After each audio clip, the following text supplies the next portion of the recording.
Carmen's laugh pierced through the warm Texas evening air as she held up the legal documents for everyone to see. Maya and I developed these algorithms together during our late-night brainstorming sessions, she announced to the stunned family, gathering around the Lake Travis picnic tables. I deserve half of everything she's making from my ideas. Before we jump back in, tell us where you're tuning in from, and if this story touches you, make sure you're subscribed, because tomorrow, I've saved something extra special for you. The patents I'd spent 3 years perfecting, the innovations that had just landed me a 7-figure licensing deal with Johnson & Johnson, were suddenly being claimed by someone who couldn't even spell algorithm correctly on her Facebook posts. 27 relatives stared between us, their barbecue plates forgotten, as my world crumbled with the weight of her calculated betrayal. The morning of the Patel family reunion started like any other July Saturday in Austin. I was in my home office at dawn, reviewing the final contract details for the biggest deal of my career. 3 years of 16-hour days, countless failed prototypes, and enough coffee to float a small boat had finally paid off. My predictive healthcare algorithms were about to revolutionize how hospitals detected early-stage cardiac events, and Johnson & Johnson wanted exclusive licensing rights for their emergency room software suite. My phone buzzed with a text from my brother Dev. "Maya, can you pick up the decorations on your way? Carmen's running late with the catering prep." I smiled, grateful for family who supported my work, even when they didn't fully understand it. Dev had always been my champion, bragging to anyone who'd listen about his genius sister who was going to change the world with her computer programs. His wife Carmen seemed equally proud, constantly asking about my progress and offering encouragement during the difficult months when venture capitalists had rejected my proposals one after another. The drive to Lake Travis was peaceful, my Honda Civic loaded with streamers and balloons for our annual family gathering. These reunions had been a tradition since I was 12, bringing together aunts, uncles, and cousins from across Texas for a day of food, stories, and the kind of chaotic love that only large Indian families can provide. This year felt especially meaningful because I finally had genuine success to share, not just promising prototypes and hopeful projections. I arrived to find the usual organized chaos in full swing. Mom was directing traffic in the kitchen pavilion, her voice carrying across the park as she coordinated dishes from 17 different households. Dad sat at his traditional spot under the oak tree, holding court with my uncles about everything from cricket scores to local politics. The younger cousins had already claimed the volleyball court, their competitive shouts mixing with the gentle lapping of lake water against the shore. Carmen approached me as I unloaded decorations, her smile bright and enthusiastic as always. "Maya, perfect timing. I've been telling everyone about your big announcement today. They're so excited to hear about your success." She helped me carry the supplies to the main pavilion, chattering about how proud the family would be and how this would inspire the younger cousins to pursue their own dreams in technology. Her support felt genuine, as it always had. Over the 5 years since she'd married Dev, Carmen had consistently shown interest in my work. She'd attended my graduate school presentations, celebrated when I landed my first job at Neural Med Solutions, and even helped me practice my pitch presentations in their living room. When I'd been struggling with imposter syndrome during my early patent applications, she'd been the one to remind me that innovation required courage and that my algorithms could save lives. The reunion officially kicked off at noon with Dad's traditional welcome speech, delivered from the same picnic table he'd used for the past 15 years. His voice carried the warm authority that had made him successful in his medical device import business, and his pride in our family's achievements was evident as he highlighted everyone's recent accomplishments. When he mentioned my upcoming announcement, the anticipation in the crowd was palpable. Lunch was the usual magnificent chaos of too much food and not enough table space. I found myself sandwiched between my teenage cousin Ravi, who peppered me with questions about artificial intelligence, and my Aunt Mira, who wanted to know if my algorithms could predict when her arthritis would flare up. The attention felt Wonderful after years of explaining my work to blank stares and polite nods from relatives who couldn't distinguish between my healthcare software and their smartphone apps. As the afternoon wore on, the traditional sharing circle began. Each family member took turns updating everyone on their lives, achievements, and challenges. My cousin Priya announced her acceptance to medical school, earning enthusiastic applause. Uncle Raj shared news of his restaurant's expansion to a second location. The younger kids performed a dance routine they'd choreographed for the occasion, drawing cheers and smartphone videos from proud parents. When my turn approached, nervous excitement fluttered in my stomach. This was the moment I'd been anticipating for months, the chance to share my breakthrough with the people who mattered most. I stood up, feeling the warmth of their attention and love, and began explaining how my algorithms could analyze patient vital signs in real time to predict cardiac events up to 6 hours before traditional methods would catch them. The family listened with rapt attention as I described the 3-year journey from initial concept to final product. I explained how the software could potentially prevent thousands of deaths annually by giving medical teams crucial early warning. Time. The pride on my parents' faces was unmistakable, and I could see several cousins taking notes on their phones, probably planning to share the news with friends and colleagues. Then I reached the climax of my announcement.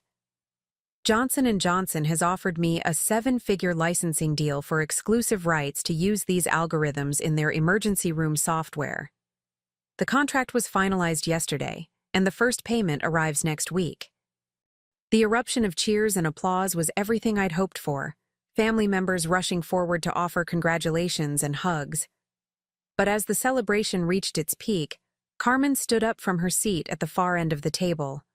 Her movement caught everyone's attention, and gradually the noise died down as people turned to look at her. She held a manila folder in her hands, her expression serious in a way that seemed oddly out of place given the joyful atmosphere. "I'm so happy for Maya's success," she began, her voice carrying clearly across the pavilion. "But I think there's something important that everyone should know about these algorithms." She opened the folder and pulled out what appeared to be legal documents, holding them high enough for people to see. "Maya and I developed these innovations together during our late-night brainstorming sessions at my house." The words hit me like a physical blow. I stared at her in complete confusion, my brain struggling to process what she was saying. Brainstorming sessions? We'd never had brainstorming sessions. Carmen had shown interest in my work, certainly, but she had no technical background whatsoever. She worked as a marketing coordinator for a local real estate firm and had never demonstrated any understanding of machine learning, data analysis, or healthcare software beyond asking basic questions. "Carmen, what are you talking about?" I managed to ask, my voice sounding strange and distant to my own ears. The family members around us were looking back and forth between us with growing confusion, their celebration frozen in an uncomfortable tableau. She turned to face me directly, her expression shifting into something I'd never seen before. Gone was the warm, supportive sister-in-law who'd cheered my achievements. In her place stood someone calculating and determined, her eyes hard with what looked like long-suppressed resentment. "Don't play innocent, Maya. Remember all those evenings when you came over stressed about your algorithms not working correctly? When you'd pace around my living room talking through problems while I listened and offered suggestions?" Her voice grew stronger, more confident as she continued. "I was the one who suggested focusing on heart rate variability patterns. I was the one who recommended analyzing multiple vital signs simultaneously instead of looking at each one separately." The accusations felt surreal, like being trapped in a nightmare where familiar faces spoke impossible words. I remembered those evenings clearly, but they hadn't been collaborative brainstorming sessions. They'd been me venting frustrations to a sympathetic listener while she offered the kind of general encouragement that any caring friend might provide. Her suggestions had been along the lines of, "Maybe you should look at more data," or "what if you tried a different approach?" The kind of vague support that showed interest but no technical understanding. "Carmen, You never contributed to the actual development of these algorithms, I said, trying to keep my voice calm despite the growing panic in my chest. You listened to me talk about my work, yes, but that doesn't make you a co-inventor. You don't even have a background in software development or healthcare analytics. Her laugh was sharp and bitter, completely unlike the warm sound I'd grown accustomed to over the years. Background? Maya, innovation doesn't require a degree in computer science. It requires creativity and insight, both of which I provided during our collaborative sessions. And I have documentation to prove it.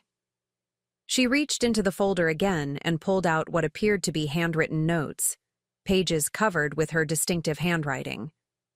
I kept detailed records of our discussions, including timestamps and specific contributions I made to solve your technical challenges. My intellectual property attorney has reviewed everything and confirmed that I have a legitimate claim to co-ownership of these patents. The world seemed to tilt around me as the implications sank in. This wasn't a spontaneous accusation born from jealousy or misunderstanding. This was a calculated attack, planned and executed with legal precision. She'd been taking notes during our conversations, not out of genuine interest in my work, but to build a case for stealing credit for my innovations. Dev finally found his voice, standing up with a confused expression. Carmen, what's going on? You've never mentioned being involved in Maya's research before. This is the first time any of us are hearing about this. She turned to her husband with an expression of hurt disappointment. Dev, you know how humble I am about my contributions. I didn't want to overshadow Maya's achievements or make it seem like I was seeking attention. But now that she's about to make millions from our joint work, it's only fair that I receive proper recognition and compensation. Preparing and narrating this story took us a lot of time, so if you are enjoying it, subscribe to our channel. It means a lot to us. Now back to the story. The family members around us were clearly struggling to process what was happening. Aunt Mira looked between us with growing alarm, while Uncle Raj frowned at the legal documents Carmen continued to wave around. The younger cousins had stopped their chatter entirely, sensing the adult tension even if they didn't understand its source. Maya, my father said carefully, his voice carrying the diplomatic tone he used when navigating difficult business negotiations. Can you help us understand what's happening here? Did Carmen contribute to your research in ways we weren't aware of?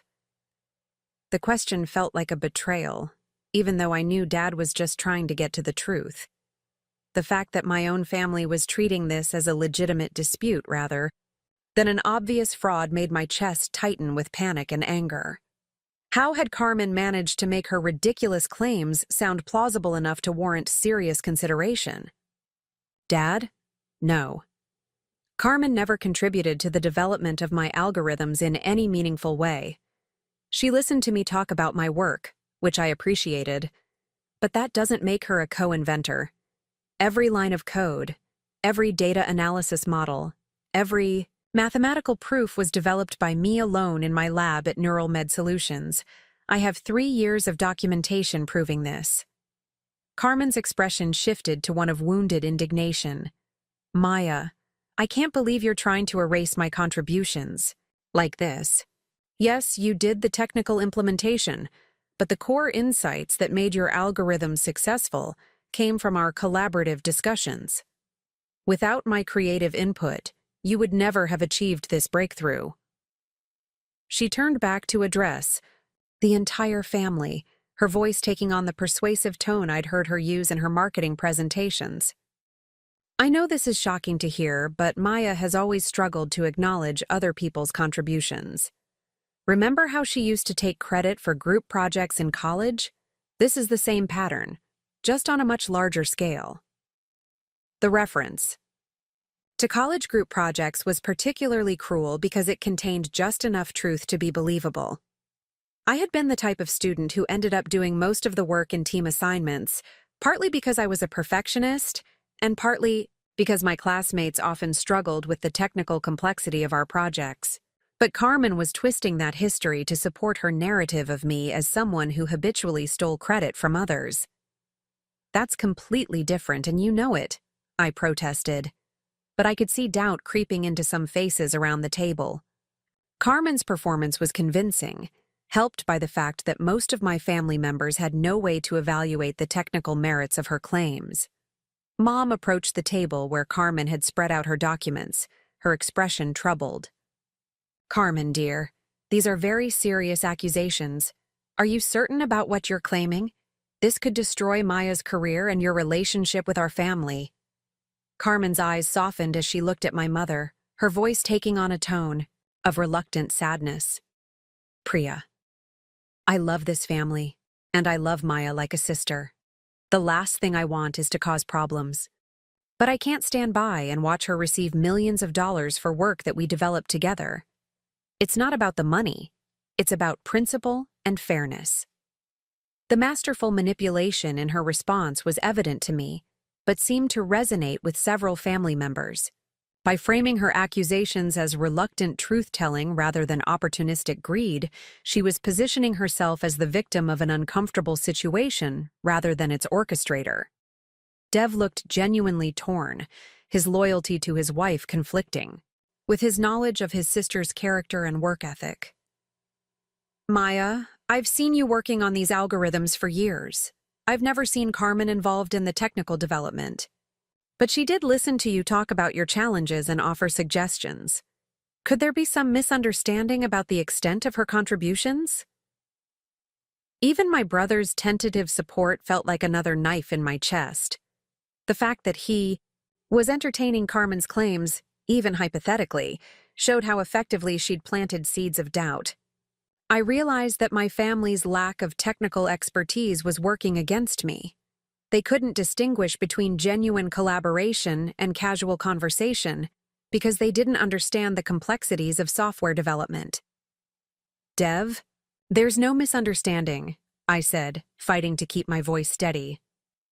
Carmen never contributed to the actual development of these algorithms. She never wrote code, never analyzed data, never reviewed medical literature, never participated in testing protocols. The suggestions she's referring to were general encouragement, not technical insights. Carmen reached into her folder once more and produced what appeared to be a business card. My intellectual property attorney, James Whitmore, has reviewed all the documentation and is prepared to file a formal claim for co-ownership of Maya's patents. I'd hoped we could resolve this within the family, but Maya's refusal to acknowledge my contributions leaves me no choice but to pursue legal action. The threat of legal action sent a chill through the gathered family members. What had started as a shocking revelation was escalating into a full-blown family crisis with potentially devastating consequences. I could see the calculation behind Carmen's strategy. By threatening legal action in front of the entire family, she was pressuring me to settle rather than face public embarrassment and expensive litigation. You can't be serious, I whispered, staring at the business card she held out like a weapon. Carmen, these patents represent 3 years of my life. They're based on research I conducted independently, algorithms I developed through months of trial and error, innovations that exist because of my training and expertise. You can't just claim ownership because you listened to me talk about my work. Her expression hardened again, the mask of wounded innocence slipping to reveal something colder underneath. Maya, intellectual property law doesn't care about who did the typing. It cares about who contributed the ideas that made the innovation possible. And I have documented proof of my intellectual contributions to your algorithms. The reunion that had started with such joy and celebration had transformed into a nightmare that seemed to grow worse with each passing moment. Family members were taking sides, some supporting Carmen's right to be heard while others rallied around me. The younger cousins had been sent away from the main pavilion, their parents recognizing that the adult conflict was spiraling beyond what children should witness. As the sun began to set over Lake Travis, casting long shadows across the picnic tables now littered with abandoned plates and forgotten decorations, I realized that my life had fundamentally changed. The success I'd planned to celebrate had become the catalyst for a betrayal I never could have imagined. The family gathering that should have been my moment of triumph had turned into the beginning of the most difficult battle I'd ever face. Carmen gathered her documents with theatrical precision, her movements watched by 24 pairs of eyes. "I'll give you 1 week to consider a reasonable settlement, Maya. 50% ownership and 50% of all future royalties from the Johnson & Johnson deal. That's more generous than my attorney recommended, but I still care about family. Harmony." The audacity of her demands left me speechless. She wasn't just claiming partial credit. She was demanding half of everything I'd worked for, half of the breakthrough that represented my life's passion and dedication. The fact that she presented this theft as generosity was perhaps the cruelest aspect of her performance. As family members began the awkward process of cleaning up and saying goodbye, their conversations muted and uncomfortable, I stood frozen by the realization that my sister-in-law had just destroyed not only my professional triumph, but the family bonds I'd cherished my entire life. The patents that should have secured my future had instead become the weapons someone I trusted had used to tear my world apart. The drive home was a blur of tears and rage, my mind racing through the implications of what had just happened. Carmen's accusations weren't just wrong, they were impossible. But in the court of family opinion, impossibility mattered less than believability, and she'd crafted her story with devastating effectiveness. By the time I reached my house, night had fallen completely, and the silence felt oppressive after the chaos of the reunion. I sat in my driveway for nearly an hour, staring at the home office window where I'd spent countless nights developing the algorithms that Carmen now claimed as partially her own. The very space that had represented creativity and achievement now felt tainted by her accusations. Inside, I powered up my computer and began reviewing every file, every email, every piece of documentation related to my patent applications.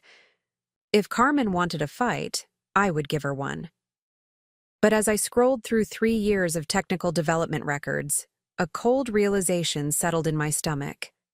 Legal battles weren't won on the basis of truth alone. They were won on the basis of evidence, documentation, and the ability to convince judges and juries of competing narratives. Carmen had clearly been planning this for months, possibly years.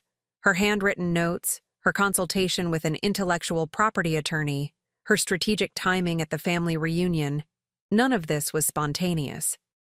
While I'd been focused on developing breakthrough technology, she'd been building a case to steal credit for my work. The phone rang twice that evening. First Dev, his voice strained with the awkwardness of trying to mediate between his wife and sister. Then my father, attempting his usual diplomatic approach, but clearly shaken by the day's events. Both conversations left me feeling more isolated and betrayed. Even the family members who believed in my innocence seemed to think compromise might be preferable to conflict.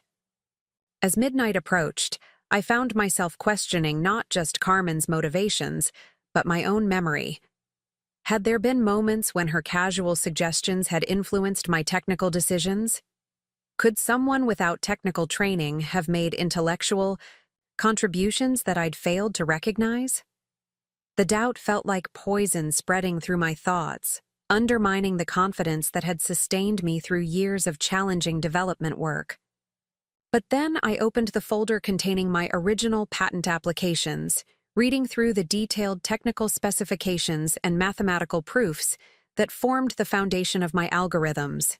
Every equation, every data structure, every optimization technique bore the hallmark of my training and expertise. These weren't innovations that could have emerged from casual conversation or general encouragement.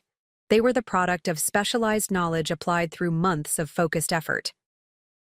Carmen's claims weren't just wrong, they were technically impossible. The challenge would be proving that impossibility to people who lacked the expertise to evaluate the evidence. As I finally turned off my computer and headed to bed, one thought echoed through my mind with crystal clarity. The woman I'd trusted as a sister had just declared war on my entire life's work, and tomorrow the real battle would begin. The following Monday morning arrived with the weight of impending doom. I sat in my Neural Med Solutions office staring at the Johnson & Johnson contract that had once represented the pinnacle of my career, now feeling like a document written in a foreign language. Every clause about intellectual property ownership and licensing rights seemed to mock me with its specificity. How could something so concrete become so precarious overnight? My phone had been buzzing since sunrise with calls I couldn't bring myself to answer. Dev had left 3 voicemails, each one more strained than the last, pleading for a family meeting to work things out reasonably. Mom had sent a series of increasingly worried text messages asking if I was okay and suggesting we all sit down for dinner to discuss the situation calmly. Even my cousin Priya had reached out, offering legal advice from her pre-med perspective that showed more heart than understanding of intellectual property law. The worst part was the silence from the people whose support I needed most. My colleagues at NeuralMed had no idea their star researcher was facing a potentially catastrophic legal challenge. The Johnson & Johnson executives who'd praised my innovative algorithms just days earlier remained blissfully unaware that someone was claiming co-ownership of the technology they'd just licensed. Dr. Patricia Vance, our company's chief technology officer and my direct supervisor, expected me to begin integration planning meetings this week, not defend myself against accusations of intellectual property theft. I'd spent the weekend diving deeper into every aspect of my patent applications, searching for any possible vulnerability Carmen might exploit. The United States Patent and Trademark Office had granted me 4 separate patents covering different aspects of my predictive healthcare algorithms. Each application included detailed technical specifications, mathematical proofs, experimental data, and documentation of the iterative development process that had led to the final innovations. The timestamps on my files painted a clear picture of 3 years of independent work. Version control logs showed every code commit, every algorithm modification, every debugging session that had contributed to the final product. Email records documented my correspondence with medical researchers, data scientists, and university professors who'd provided domain expertise for different aspects of the project. Laboratory notes recorded hundreds of hours of testing, optimization, and refinement that had transformed initial concepts into commercially viable software. But as I reviewed this mountain of evidence, a disturbing pattern began to emerge. While the technical development was entirely my own work, Carmen had indeed been present during many of the informal conversations where I'd discussed challenges and breakthroughs. Her handwritten notes, which I'd initially dismissed as fraudulent, might actually contain accurate records of our conversations, even if her interpretation of those discussions was completely wrong. The legal research I'd conducted over the weekend painted an increasingly grim picture. Intellectual property law included provisions for collaborative invention that could potentially be applied even when one party's contributions were minimal. Courts had occasionally recognized non-technical contributions as valid intellectual property claims, particularly when those contributions could be shown to have influenced the direction of technical development. Carmen's attorney clearly understood these legal nuances and had crafted her claims to exploit every available opportunity. My first call was to Marcus Kim, my former classmate from graduate school who'd gone into intellectual property law instead of software development. We'd maintained a casual friendship over the years, occasionally meeting for drinks to complain about our respective career challenges. But when I explained Carmen's accusations, his professional demeanor became notably more serious. "Maya, this is potentially very bad," Marcus said after I'd outlined the situation. "Even if her technical contributions were minimal, she might be able to establish legal standing if she can prove that her suggestions influenced your development decisions. The bar for collaborative invention is lower than most people realize, especially when there's documented evidence of ongoing discussions about the work." His words hit me like a physical blow. I'd called expecting reassurance that Carmen's claims were obviously frivolous, not confirmation that they might have legal merit. But Marcus, She doesn't understand the technology at all. Her suggestions were generic encouragement, not technical insights. How could someone without any relevant expertise be considered a co-inventor? Unfortunately, the law doesn't require co-inventors to have equal technical expertise, he replied, his voice carrying the careful tone lawyers used when delivering bad news. If she can demonstrate that her suggestions were more than casual conversation, if she can show that you acted on her input in ways that influenced the final innovation, she might have a case. And from what you're describing, it sounds like she's been building documentation for quite some time. The conversation with Marcus lasted nearly 2 hours as he walked me through the complexities of intellectual property litigation. Patent disputes were notoriously expensive and time-consuming, often taking years to resolve and costing hundreds of thousands of dollars in legal fees. Even winning such a case could be financially devastating for an individual inventor, while losing could mean forfeiting not just the disputed patents, but also facing liability for the opposing party's legal costs. My advice is to take this very seriously, Marcus concluded. You need to hire a specialized intellectual property attorney immediately, and you need to prepare for the possibility that this could affect your Johnson & Johnson deal. Large corporations don't like uncertainty, and they certainly don't want to license technology that's subject to ownership disputes. After ending the call with Marcus, I sat in stunned silence contemplating the magnitude of what Carmen had unleashed. This wasn't just about family drama or hurt feelings.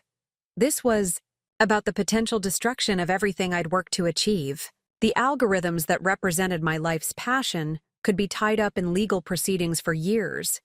The financial security I'd finally achieved could evaporate in legal fees. Worst of all, my reputation in the biotechnology industry could be permanently damaged by allegations of intellectual property theft, regardless of whether those allegations were ultimately proven false. The drive to downtown Austin to meet with intellectual property attorney Theodore Brennan felt like a journey into an alternate reality where my achievements had become weapons to be used against me.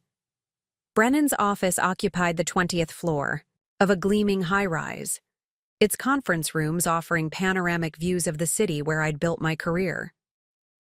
But the beauty of the skyline felt meaningless as I sat across from a man whose expertise would determine whether my professional life survived Carmen's attack. Theodore Brennan was exactly what Central Casting would order for a high-powered intellectual property attorney. Silver-haired, impeccably dressed, and possessed of the kind of calm authority that came from decades of navigating complex legal battles. His initial consultation fee of $500 was just the beginning of what I now realized would be a financially devastating process, regardless of the outcome. Ms. Patel, I've reviewed the preliminary information you provided, and I need to be direct with you about the challenges we're facing, Brennan began, his voice carrying the measured tone of someone accustomed to delivering difficult news. Your sister-in-law's claims are not frivolous from a legal perspective. While they may be factually incorrect, she's structured her accusations in ways that could potentially survive initial legal challenges. He opened a thick folder and spread out copies of Carmen's handwritten notes, which her attorney had apparently provided as part of their initial legal filing. The pages were covered with her distinctive handwriting, documenting dates, times, and summaries of conversations we'd had over the past 3 years. The level of detail was genuinely shocking, suggesting that she'd been systematically recording our interactions for far longer than I'd imagined possible. These notes indicate that she's been building this case for quite some time, Brennan continued, pointing to specific entries that correlated with major breakthroughs in my algorithm development. She's documented instances where you discussed specific technical challenges with her, and she's claimed credit for suggestions that allegedly influenced your subsequent development decisions. While you and I might know that her contributions were minimal, proving that in court could be extremely difficult. I leaned forward to examine the notes more closely, recognizing conversations I remembered having, but seeing them interpreted through a lens of calculated manipulation. Carmen had indeed listened to me discuss technical challenges, but she'd recorded those conversations in ways that inflated her role from passive listener to active collaborator. Simple questions like, "Have you tried looking at that from a different angle?" were presented as pivotal insights that had redirected my research. The most problematic aspect, Brennan continued, is that some of her documented suggestions do correlate with subsequent changes in your algorithm development. Even if the correlation is coincidental, it could be presented as evidence of intellectual contribution. Patent law includes provisions for recognizing collaborative invention, even when the contributors have vastly different levels of technical expertise. My stomach clenched as the implications became clear. Carmen hadn't just been building a fraudulent case based on fictional contributions. She'd been carefully documenting real conversations and reframing them as collaborative invention sessions. The fact that some of her general suggestions happened to align with technical decisions I'd made independently could be presented as proof of her intellectual contribution to my innovations. "What are my options?" I asked, dreading the answer but needing to understand the full scope of the disaster I was facing. Brennan's expression grew even more serious. "We have several possible approaches, none of them ideal. We could fight the claims aggressively, demanding detailed technical depositions that might expose the superficiality of her understanding. We could negotiate a settlement that acknowledges minimal contribution in exchange for her dropping the co-ownership claims. Or we could try to invalidate her claims by proving that her contributions fell below the legal threshold for collaborative invention. Each option came with significant risks and costs. Fighting aggressively would mean years of litigation and hundreds of thousands of dollars in legal fees, with no guarantee of success. Settling would mean acknowledging some legitimacy to her claims and potentially paying her a substantial sum to make the problem disappear. Attempting to invalidate her claims entirely carried the risk of total failure, which could result in her being awarded the full co-ownership she was seeking. "There's another complication we need to discuss," Brennan added, his tone becoming even more grave. "Your Johnson & Johnson deal. Large corporations typically include intellectual property warranty clauses in their licensing agreements. If there's any doubt about your clear ownership of the patents they're licensing, they may choose to suspend the deal until the ownership questions are resolved." The words hit me like a sledgehammer. The seven-figure licensing deal that had represented financial security and professional validation could disappear entirely if Johnson & Johnson decided that Carmen's claims created too much legal uncertainty. Corporate legal departments were notoriously risk-averse, and intellectual property disputes were exactly the kind of complications that made companies walk away from otherwise attractive deals. "How long could this take to resolve?" I asked, though I suspected I didn't want to hear the answer.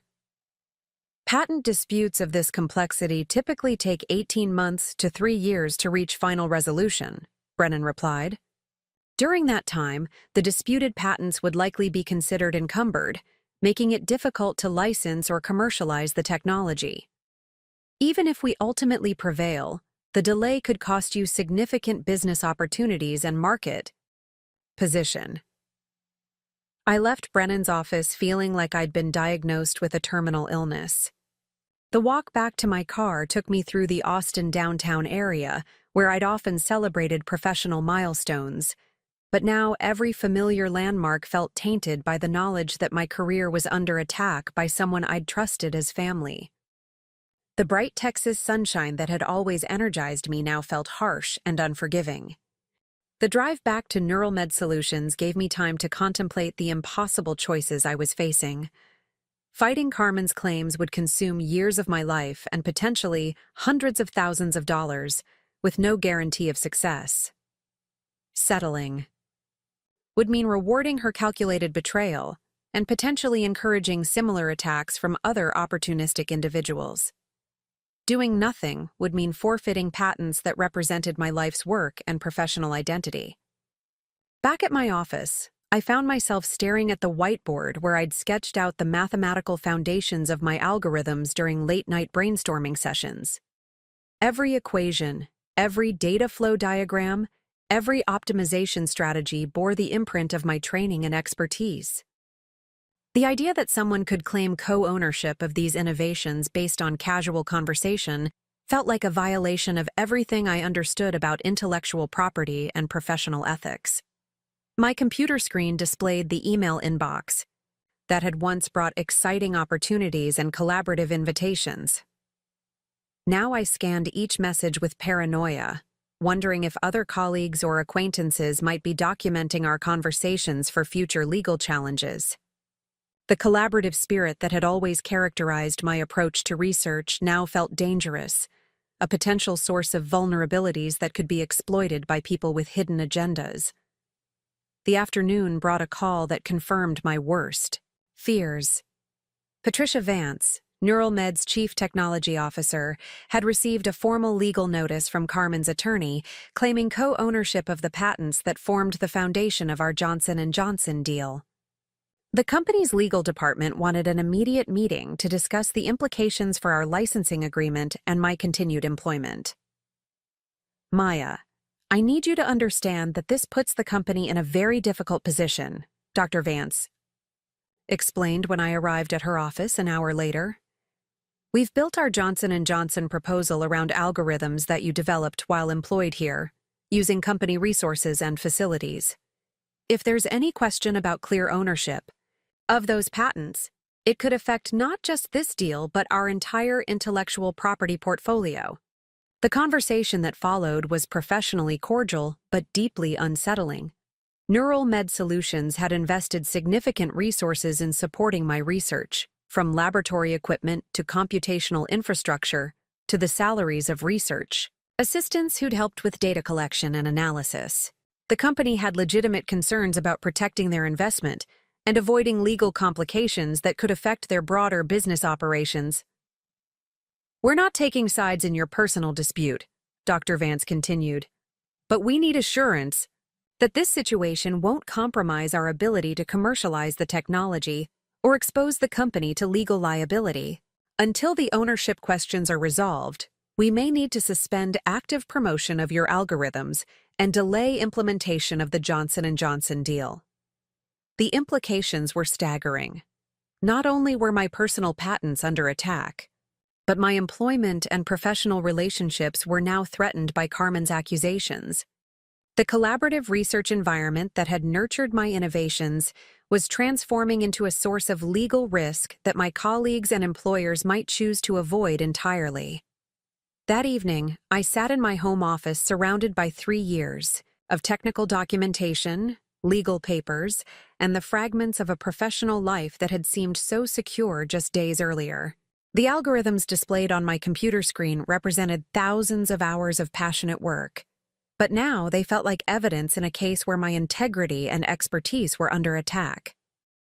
The phone rang twice during the evening. First, a call from Dev that I let go to voicemail, unwilling to face another awkward conversation about finding middle ground with someone who was trying to steal my life's work. Then a call from Mom, which I answered out of filial obligation, but which only deepened my sense of isolation when she suggested that maybe Carmen deserved some recognition for her support, even if her legal claims were excessive.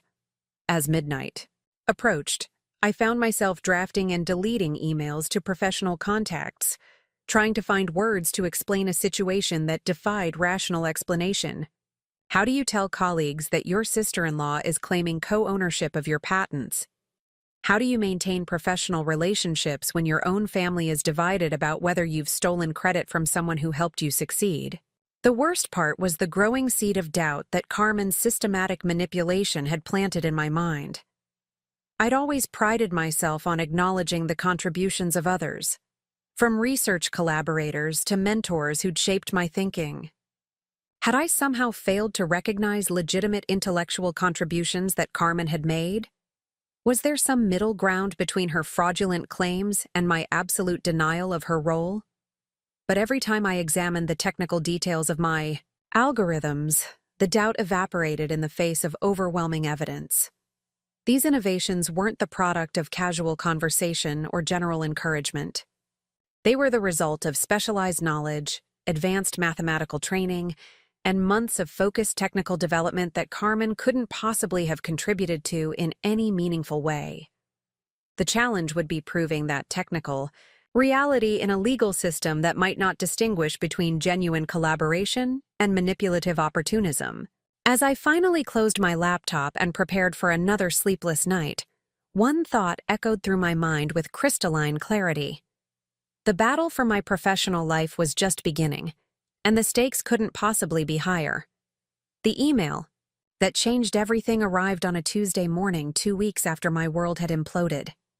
I'd been mechanically going through my inbox, deleting condolences from colleagues who'd heard rumors about my legal troubles, when a message from an unfamiliar address caught my attention.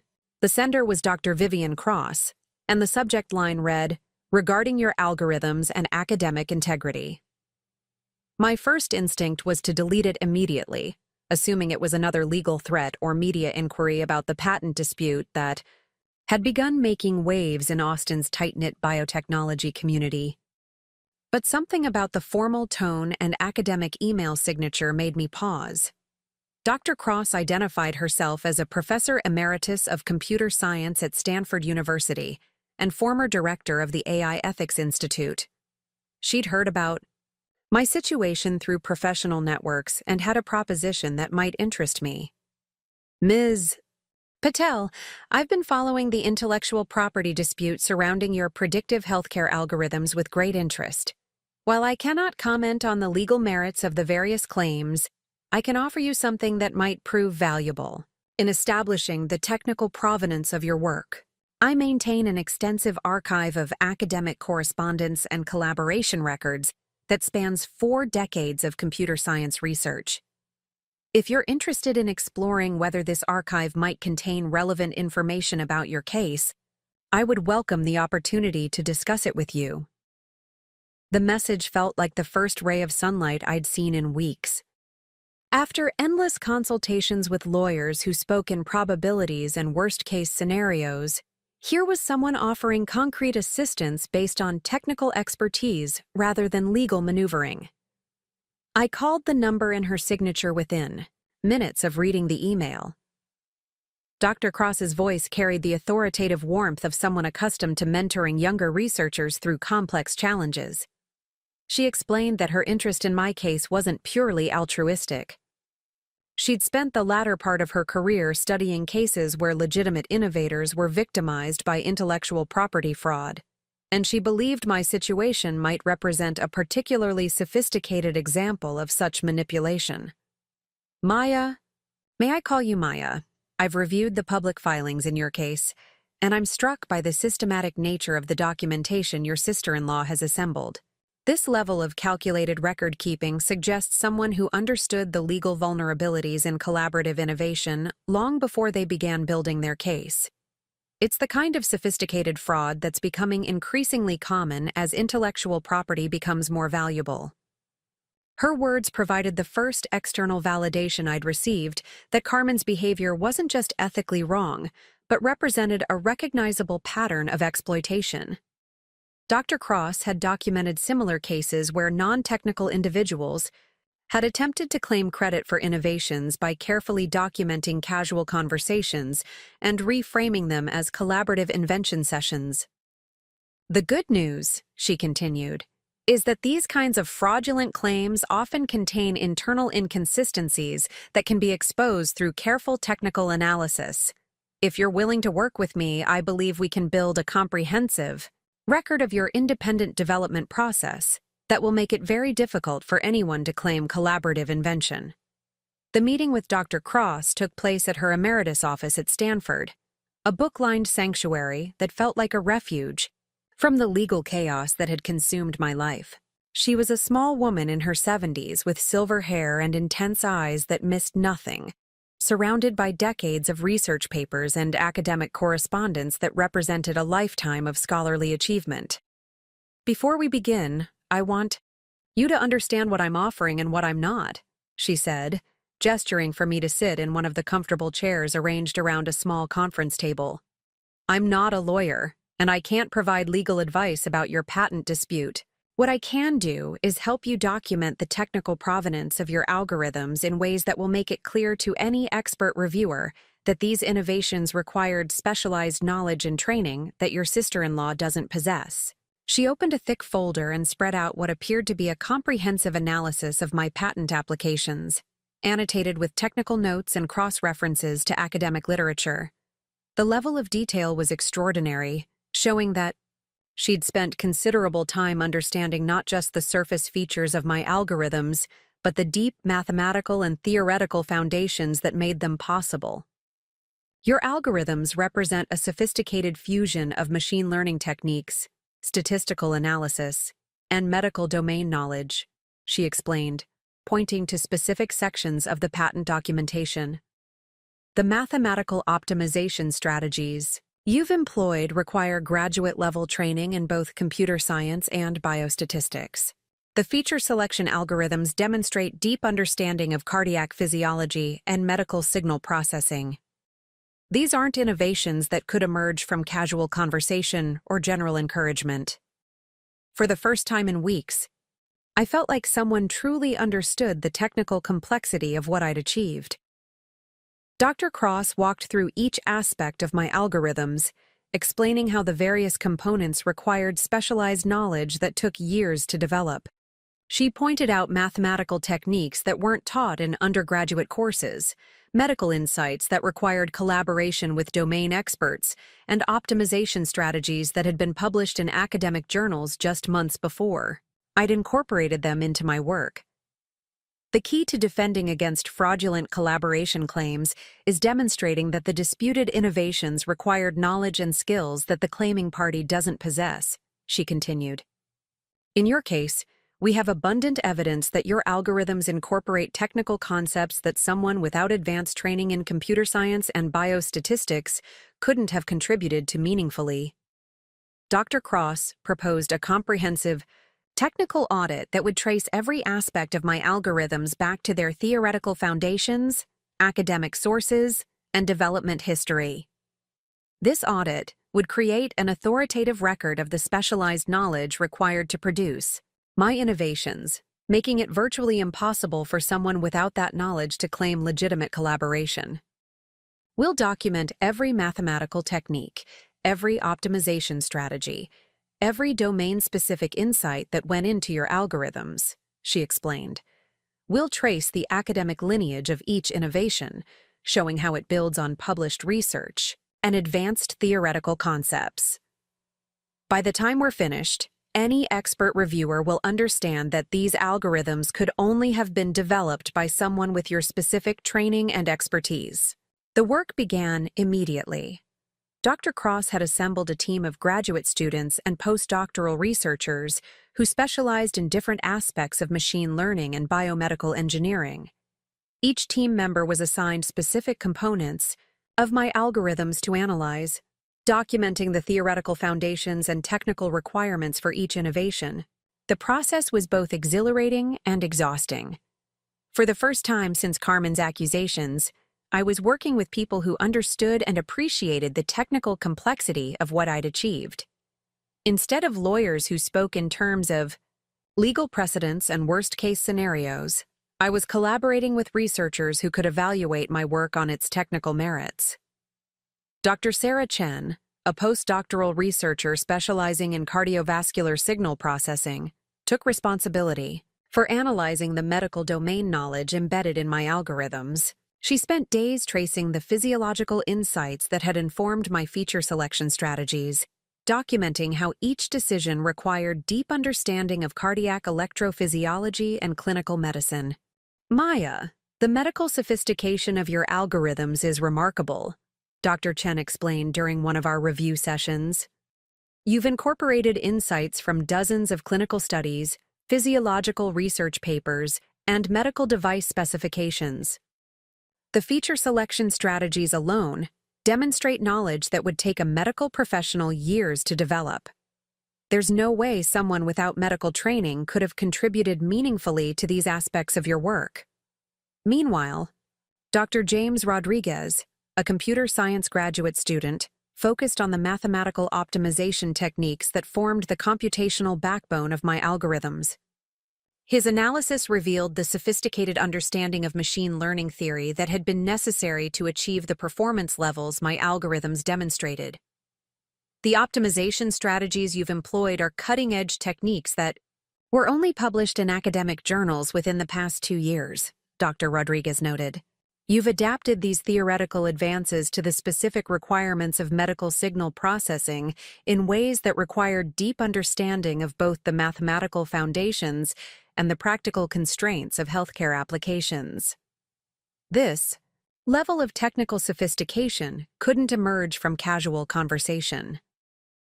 As the technical audit progressed, a comprehensive picture emerged of the specialized knowledge and advanced training that had been necessary to produce my innovations.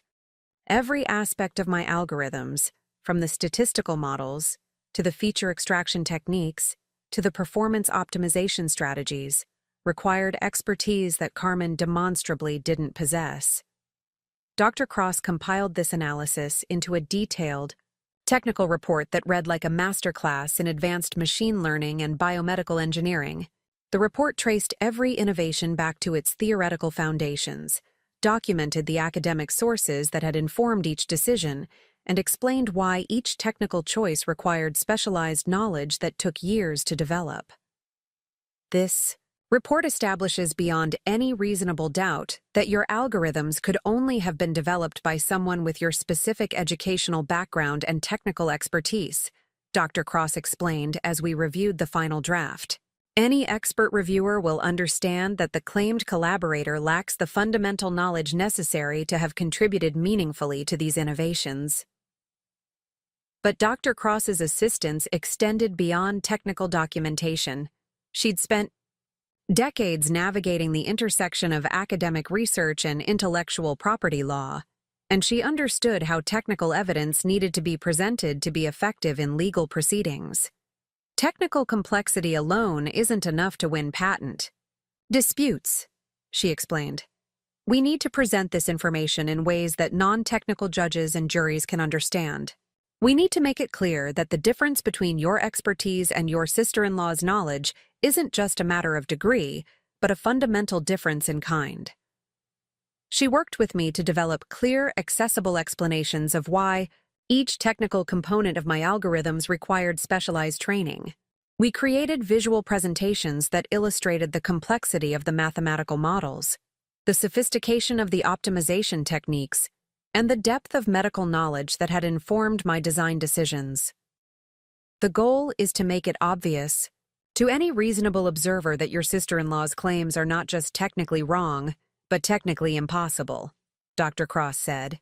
When we're finished, anyone reviewing this case will understand that claiming credit for your algorithms would be like someone who's never studied physics claiming to have collaborated on developing quantum computing algorithms. The technical audit also revealed something else that proved crucial to my defense. The timestamps and version control records from my development process showed clear patterns of independent discovery and iterative refinement that were inconsistent with collaborative invention. The breakthrough moments in my algorithm development coincided with my own research activities, not with conversations I'd had with Carmen. Dr. Cross's team created detailed timelines showing how my algorithms had evolved through hundreds of incremental improvements over 3 years of development.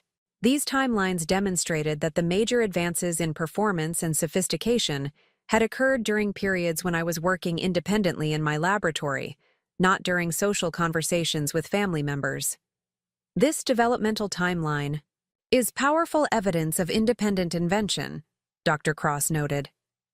Collaborative innovations typically show different patterns, with breakthrough moments coinciding with documented collaboration sessions. Your development pattern is consistent with individual research conducted by someone with deep technical expertise, not with collaborative invention involving a non-technical contributor. Perhaps most importantly, Dr. Cross's analysis revealed technical errors in Carmen's documented claims that exposed the fraudulent nature of her accusations. Several of the insights Carmen claimed to have contributed were actually contradicted by the technical decisions I'd made in my final algorithms. If she had truly influenced my development process in the ways she claimed, these contradictions would be impossible to explain. Your sister-in-law's claims contain internal inconsistencies that prove she doesn't understand the technology she's claiming to have helped develop, Dr. Cross explained. She's documented suggestions that would have led to technically inferior solutions, which demonstrates that she wasn't actually contributing meaningful technical insights to your development process. As the comprehensive technical audit neared completion, I felt something I hadn't experienced since the nightmare began: genuine optimism about the outcome of my legal battle. Instead of relying on expensive lawyers to argue about the subtleties of intellectual property law, I now had authoritative technical evidence that made Carmen's claims obviously fraudulent to any expert reviewer. Dr. Cross arranged for the technical audit to be peer-reviewed by leading researchers from MIT, Carnegie Mellon, and Johns Hopkins University. Each reviewer confirmed that the algorithms demonstrated sophisticated understanding of advanced technical concepts that required years of specialized training to master. None of the reviewers found any aspect of the innovations that could have been contributed by someone without graduate-level expertise in computer science and biomedical engineering. Maya, you now have something that very few patent dispute defendants possess, Dr. Cross said as we prepared the final documentation. You have authoritative technical evidence that makes the fraudulent nature of the claims against you obvious to any expert reviewer. This isn't a case where reasonable people can disagree about the extent of collaboration. This is a case where technical analysis proves that the claimed collaboration was impossible. The transformation in my legal position was dramatic. Theodore Brennan, my intellectual property attorney, reviewed Dr. Cross's technical audit with obvious relief and growing confidence. For the first time since taking my case, he spoke in terms of likely victory rather than damage control. Maya, this changes everything, Brennan said after studying the comprehensive technical documentation. We're no longer arguing about the subtleties of collaborative invention law. We're presenting evidence that proves the claiming party lacks the fundamental knowledge necessary to have contributed to the disputed innovations. This is the kind of technical evidence that wins patent cases decisively. But the impact extended beyond my legal defense. Word of Dr. Cross's involvement and the technical audit began circulating through Austin's biotechnology community, generating a groundswell of professional support from colleagues who understood the implications of fraudulent intellectual property claims for the entire industry. Dr. Patricia Vance at Neural Med Solutions reviewed the technical audit and immediately scheduled a meeting to discuss reinstating active promotion of my algorithms. The Johnson & Johnson licensing deal, which had been suspended pending resolution of the ownership dispute, was back under active consideration as the technical evidence made clear that Carmen's claims were baseless. Maya, this technical audit removes any doubt about the ownership of your patents, Dr. Vance explained. We're prepared to resume full support of your research and move forward with commercial applications of your algorithms. The evidence Dr. Cross has assembled makes it clear that you are the sole inventor of these innovations. As I sat in Dr. Cross's office reviewing the final technical audit that would serve as the foundation of my legal defense, I felt a profound sense of gratitude for the mentorship and expertise that had transformed my desperate situation into a position of strength.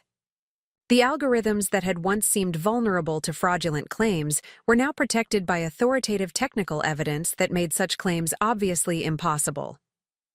Maya, you should be proud of what you've accomplished, Dr. Cross said as we prepared to submit the technical audit to my legal team. Your algorithms represent genuine innovation in an important field, and you've developed them through the kind of rigorous technical work that advances human knowledge. No one can take that away from you, and now we have the documentation to prove it. The deposition room at Carmen's attorney's office felt like a battlefield where words would serve as weapons and technical knowledge would determine victory or defeat. 6 months had passed since Dr. Cross's technical audit had transformed my legal position from desperate defense to confident offense, and today marked the culmination of that transformation.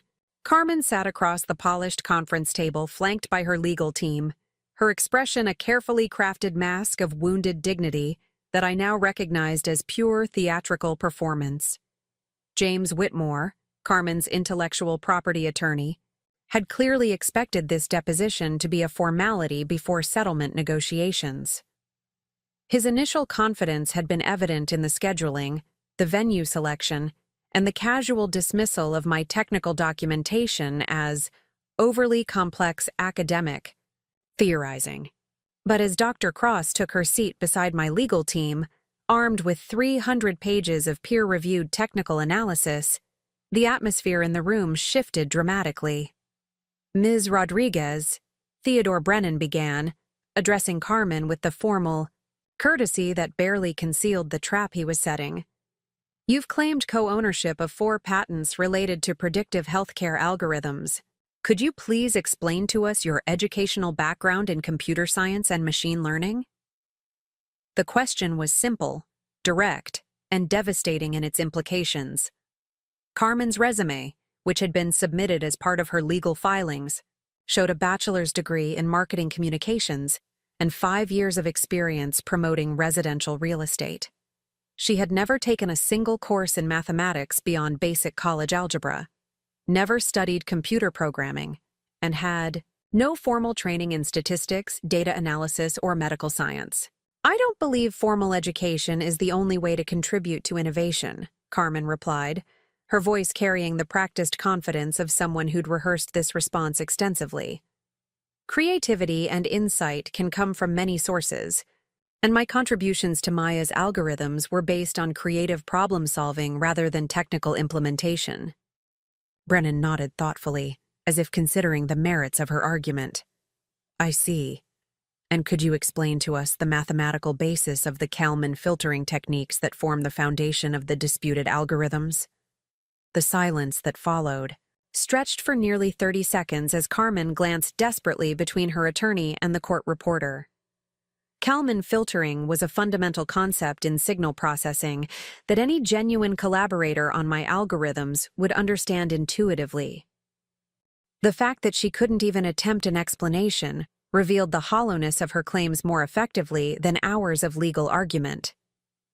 I focused on the conceptual aspects rather than the technical implementation, she finally managed, her composure beginning to crack under the weight of her obvious ignorance. I understand, Brennan continued smoothly.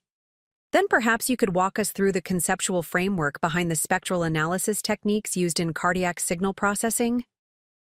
Another devastating silence filled the room. Spectral analysis was so fundamental to my algorithms that anyone who had genuinely collaborated on their development would be able to discuss it in general terms, even without detailed mathematical knowledge. Carmen's inability to respond revealed that she had never understood the basic principles underlying the technology she claimed to have helped create. Dr. Cross leaned forward slightly, her presence adding authoritative weight to the technical examination. Ms. Rodriguez, in your documented notes, you claim to have suggested focusing on heart rate variability patterns. Could you explain what heart rate variability means in the context of cardiac signal analysis? The question was brilliant in its simplicity. Heart rate variability was a basic concept that any high school student could understand with a brief explanation, yet it was fundamental to understanding how my algorithms worked. If Carmen had genuinely contributed to the development of cardiac monitoring software, she would necessarily understand this elementary concept. It's about how the heart rate changes over time, Carmen answered, her response technically correct but so superficial that it revealed her complete lack of deeper understanding. And how does that relate to the frequency domain analysis that forms the basis of Maya's predictive algorithms? Dr. Cross continued, her tone remaining professionally neutral while expertly exposing the gaps in Carmen's knowledge. I'm not sure I understand the question, Carmen admitted, her carefully maintained facade finally beginning to crumble.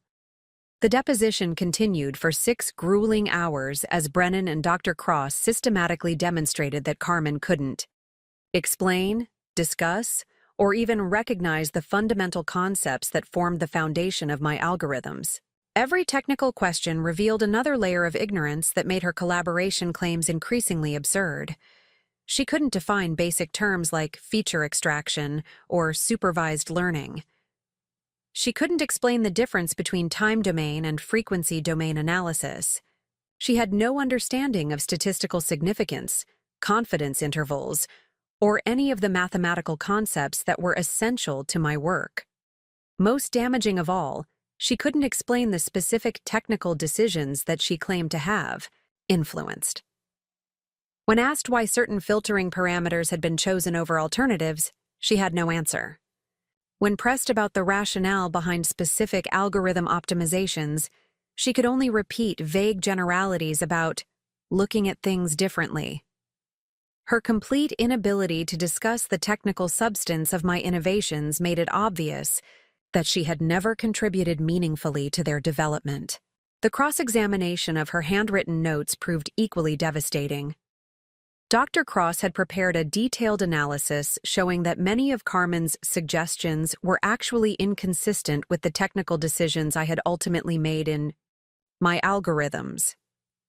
If she had truly been collaborating on the development process, these contradictions would be impossible to explain. Ms. Rodriguez, in your notes from March 15th, you claim to have suggested using linear regression analysis for pattern recognition, Dr. Cross said, pointing to a specific entry in Carmen's documentation. However, Maya's final algorithms use support vector machines and neural networks for pattern recognition. Can you explain why your suggestion wasn't implemented? Carmen stared at the document as if it were written in a foreign language. I guess Maya decided to go with a different approach, she said weakly.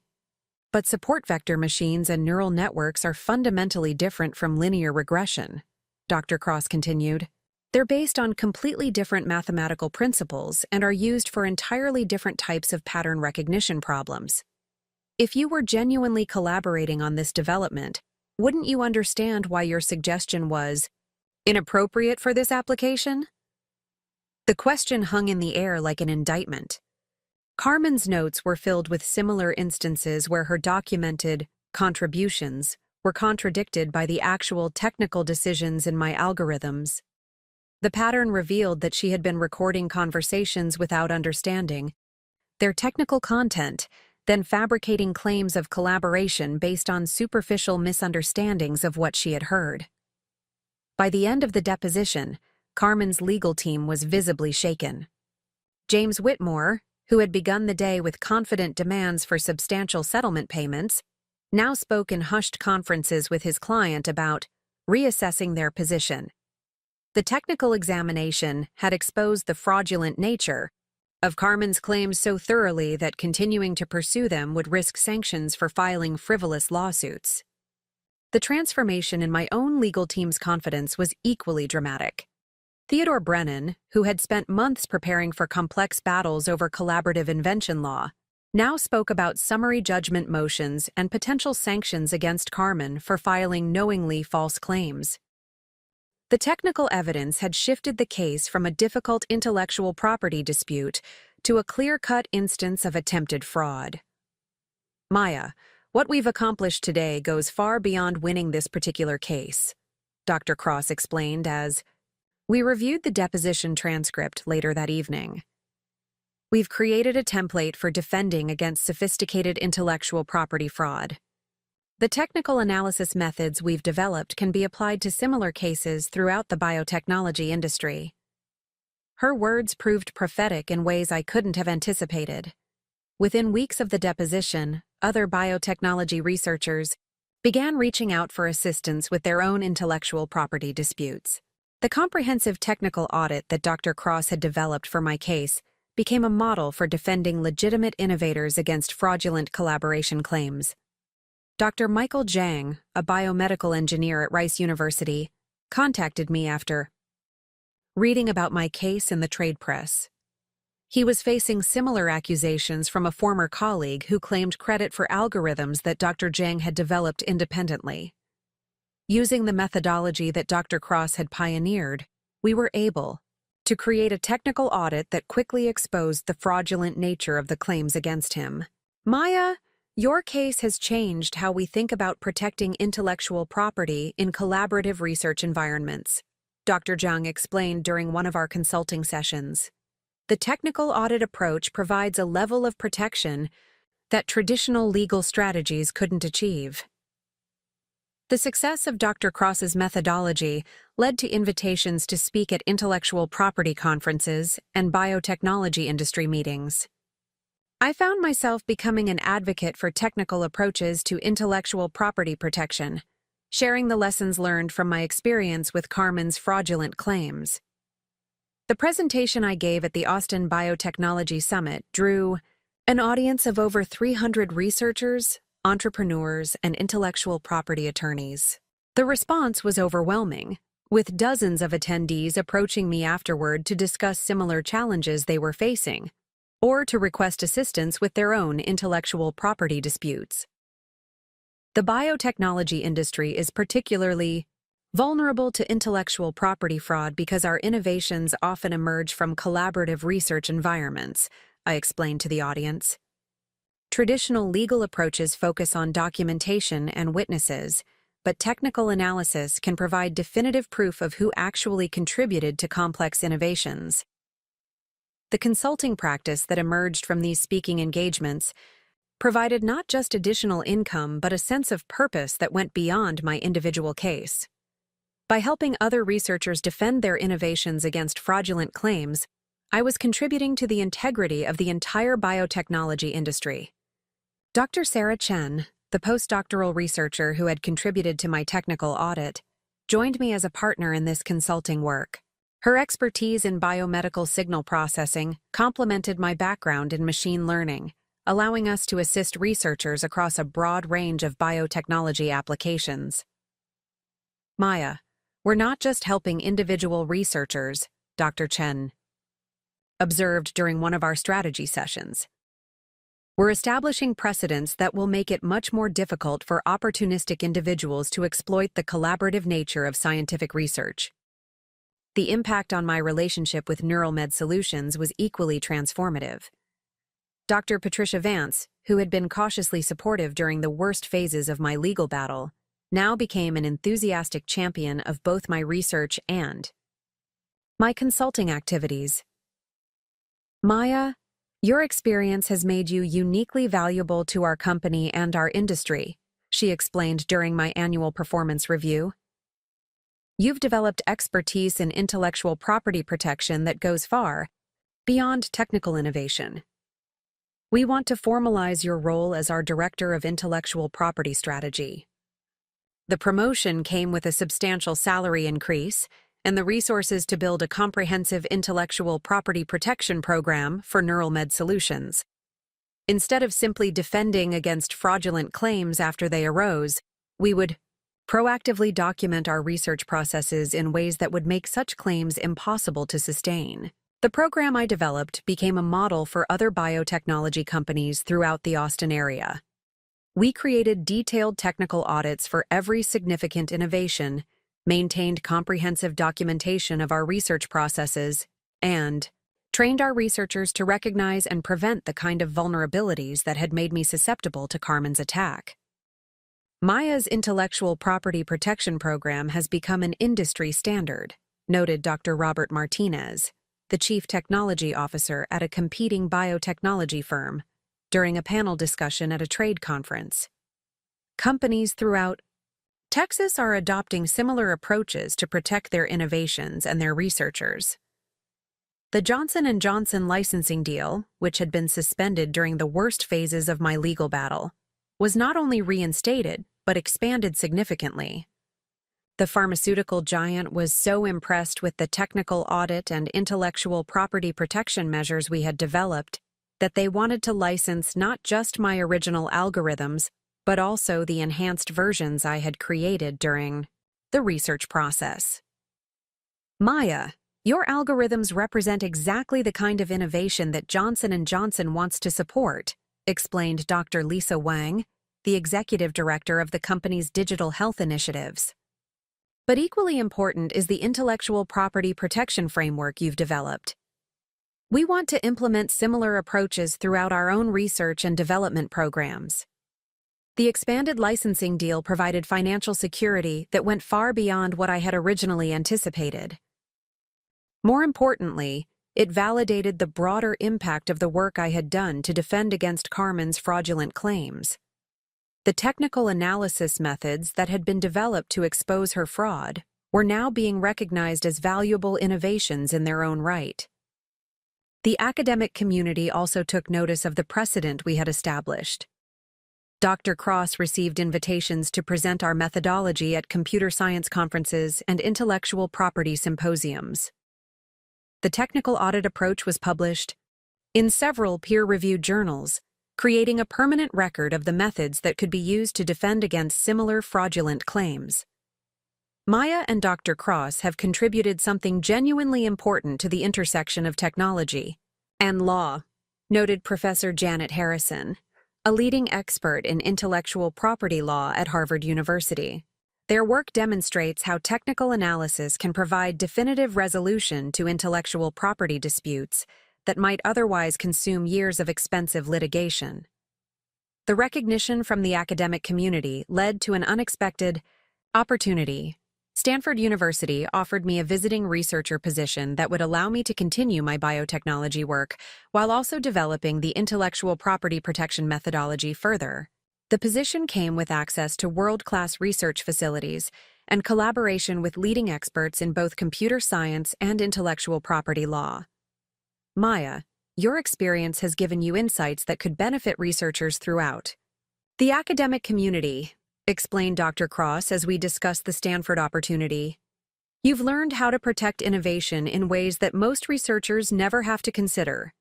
That knowledge could help prevent other researchers from facing the kind of attack you survived.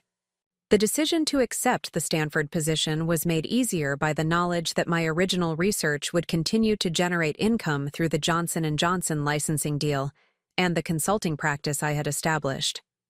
For the first time since starting my career, I had the financial independence to pursue opportunities based on their intellectual merit rather than their immediate economic necessity. As I prepared to transition to Stanford, I reflected on the transformation that had occurred since Carmen's attack at the family reunion.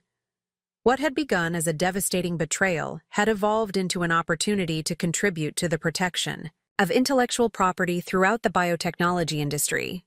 The technical skills that had made me vulnerable to fraudulent claims had ultimately provided the foundation for innovations that would help other researchers avoid similar attacks.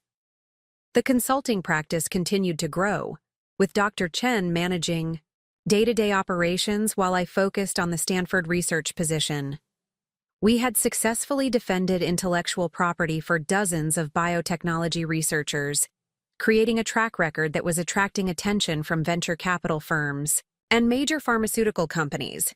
Maya, what you've built here goes far beyond individual casework, Dr. Chen observed as we reviewed our latest consulting contracts.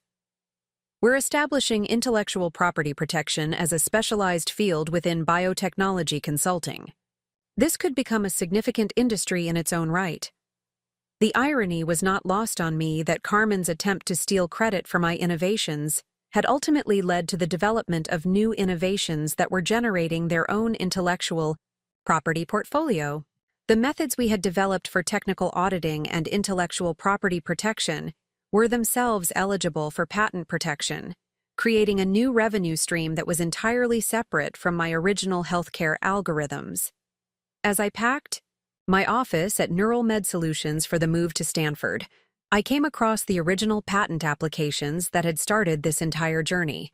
The documents that had once seemed so vulnerable to Carmen's fraudulent claims now appeared as the foundation for a much larger body of work that was contributing to the integrity of biotechnology research throughout the industry. The transformation was complete. Carmen's calculated attack had not only failed to destroy my career, but had catalyzed innovations that were more valuable and more impactful than my original algorithms alone could have been. The victim of intellectual property fraud had become a leading expert in intellectual property protection, turning the weapons used against me into tools for defending other researchers facing similar attacks. The courthouse steps felt different beneath my feet this time.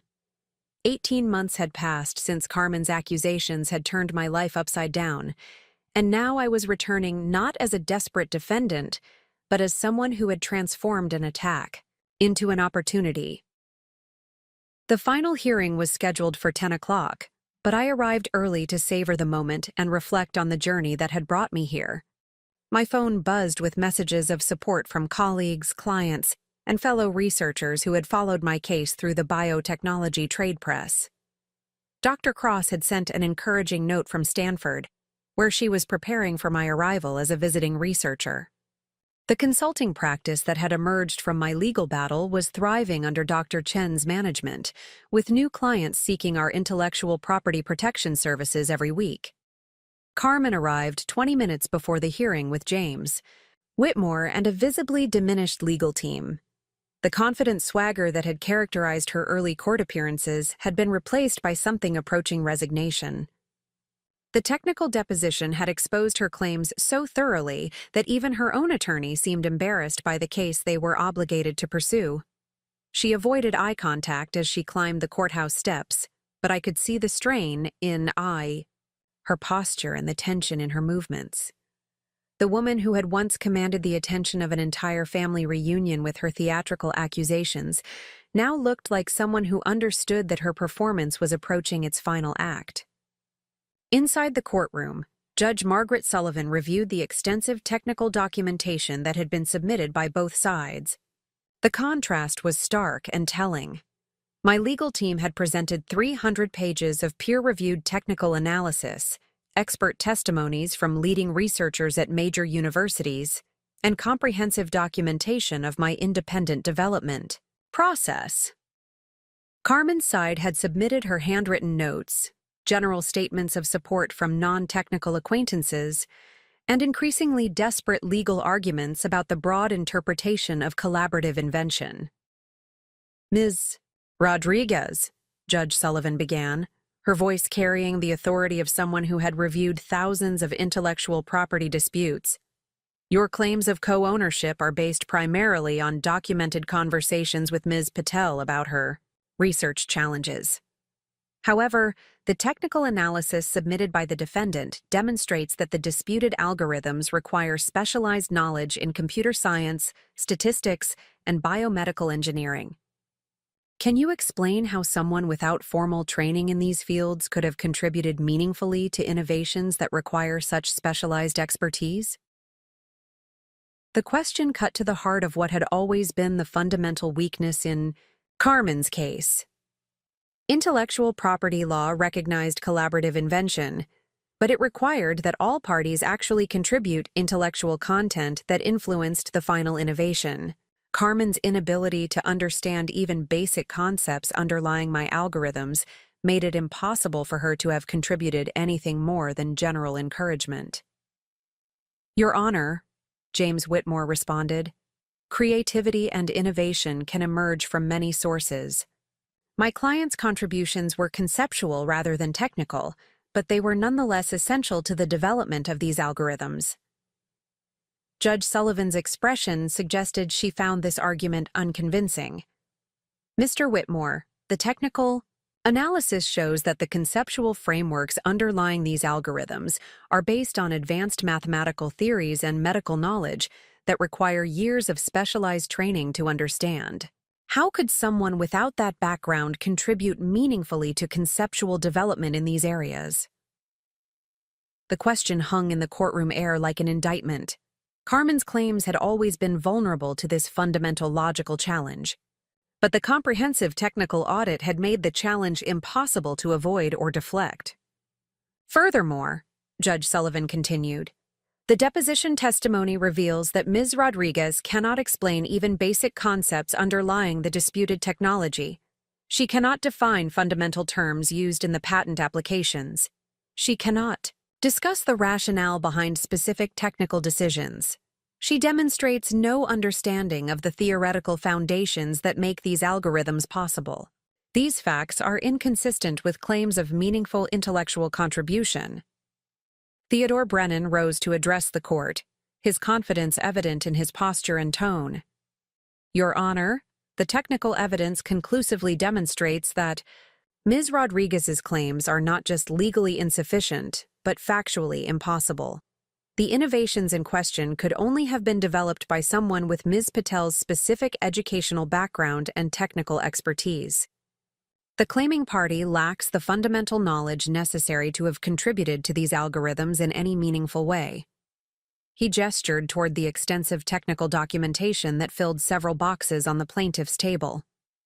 We have peer reviews from experts at MIT, Stanford, Carnegie Mellon, and Johns Hopkins University, all confirming that these algorithms demonstrate sophisticated understanding of advanced concepts that require graduate-level training in multiple technical disciplines. We have comprehensive analysis showing that many of Ms. Rodriguez's documented suggestions were actually inconsistent with the technical decisions implemented in the final algorithms. We have development timelines showing that breakthrough moments in algorithm performance coincided with Ms. Patel's independent research activities, not with any documented conversations with the claiming party. Judge Sullivan nodded as she reviewed key passages from the technical audit. The evidence presented by the defendant is indeed comprehensive and compelling. The peer reviews from leading academic institutions carry significant weight, and the technical analysis appears to definitively establish that the disputed innovations require specialized knowledge that the plaintiff demonstrably lacks. She turned back to Carmen's legal team. Mr. Whitmore, do you have any technical evidence to counter the defendant's analysis? Do you have expert witnesses who can testify that your client possesses the knowledge necessary to have contributed to these innovations? The silence that followed was answer enough. Carmen's legal team had been unable to find a single credible expert willing to testify that someone with her background could have meaningfully contributed to algorithms requiring advanced knowledge in computer science, statistics, and biomedical engineering.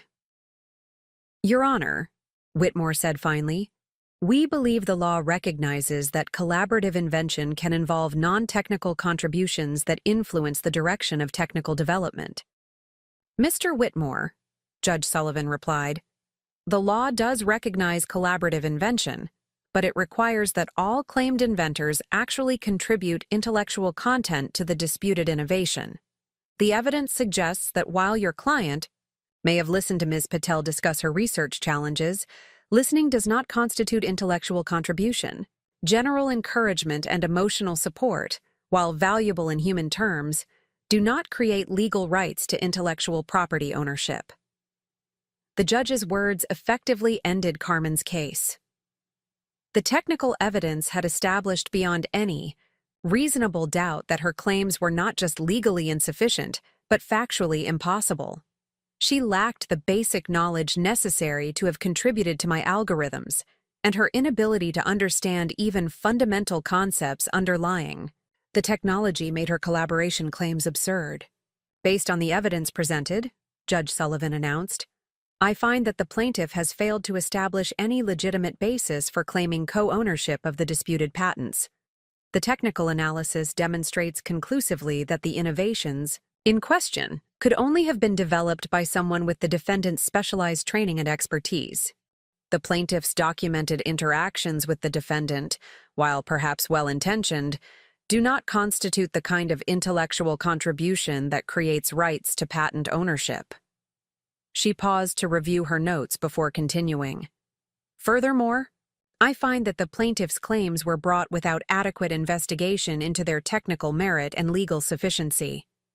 The comprehensive technical analysis now available could have been conducted before filing these claims and would have revealed their fundamental weaknesses. Accordingly, I am granting the defendant's motion for summary judgment and dismissing the plaintiff's claims with prejudice. The words "with prejudice" meant that Carmen could never refile her claims, even if she discovered new evidence or arguments.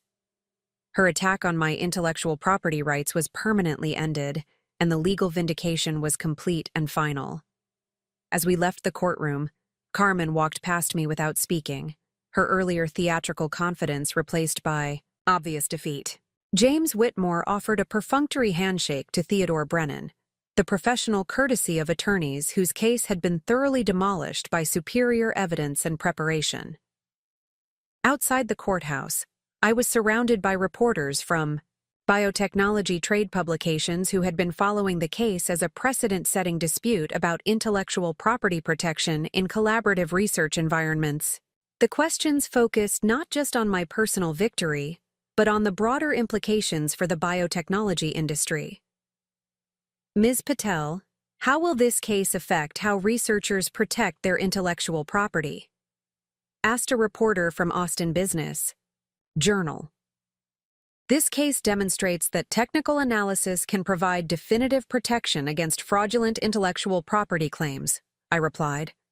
Researchers need to understand that comprehensive documentation of their development processes, combined with expert technical analysis, can expose fraudulent collaboration claims that might otherwise be difficult to defeat through traditional legal approaches.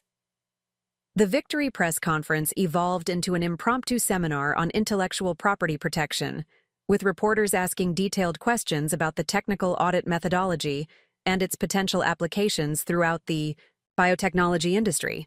The case had indeed established precedents that would influence how intellectual property disputes were resolved in technical fields. Dev approached me as the crowd of reporters dispersed, his expression carrying the weight of family obligations and personal regret. "Maya, I owe you an apology," he said quietly. "I should have seen through Carmen's manipulation from the beginning. I should have supported you unconditionally instead of trying to find middle ground." His words carried genuine remorse, but they also highlighted the broader family damage that Carmen's attack had caused. The reunion that should have celebrated my professional triumph had instead become the catalyst for a legal battle that had divided our family and created lasting tensions. "Dev, you were in an impossible position," I replied, though the hurt from his initial equivocation still lingered. Carmen's manipulation was sophisticated, and she targeted the collaborative nature of family relationships to make her claims seem plausible. We stood together on the courthouse steps, two siblings trying to rebuild trust that had been damaged by someone they had both trusted. The legal victory was complete, but the family relationships would require time and effort to fully heal. That evening, I hosted a celebration dinner at my favorite Austin restaurant, surrounded by the team of people who had made my victory possible. Dr. Cross had flown in from Stanford for the hearing. Dr. Chen had driven up from Houston, where she was consulting with another biotechnology firm, and Theodore Brennan brought several members of his legal team who had contributed to the technical analysis. "Maya, what you've accomplished goes far beyond winning this individual case," Dr. Cross said as we raised glasses to toast the victory. "You've created a new model for protecting intellectual property that will benefit researchers throughout the biotechnology industry. The methodology we developed for your case is already being adopted by major pharmaceutical companies and research universities." The celebration felt earned and meaningful in ways that went beyond personal vindication. Carmen's attack had failed, not just to steal my intellectual property, but had catalyzed innovations in intellectual property protection that were now benefiting the entire biotechnology community. 6 months later, I was settled into my visiting researcher position at Stanford, working on expanding the technical audit methodology while continuing to consult on intellectual property disputes throughout the biotechnology industry. The algorithms that Carmen had tried to steal were generating substantial royalties from the Johnson & Johnson licensing deal, but the intellectual property protection consulting practice had become equally valuable. Carmen's lawsuit had been her final desperate attempt to claim credit for achievements that were entirely beyond her capabilities. Instead of destroying my career, her attack had revealed strengths and opportunities I hadn't known I possessed. The woman who had tried to steal my life's work had inadvertently helped me build something even more valuable and impactful than my original innovations. The transformation was complete and irreversible. I had evolved from a talented researcher into a leader in intellectual property protection, from someone vulnerable to fraudulent claims into someone who helped others defend against similar attacks. Carmen's betrayal had been thoroughly defeated, but more importantly, it had been transformed into the foundation for contributions that would protect innovation throughout the biotechnology industry for years to come. Up next, you've got two more standout stories right on your screen.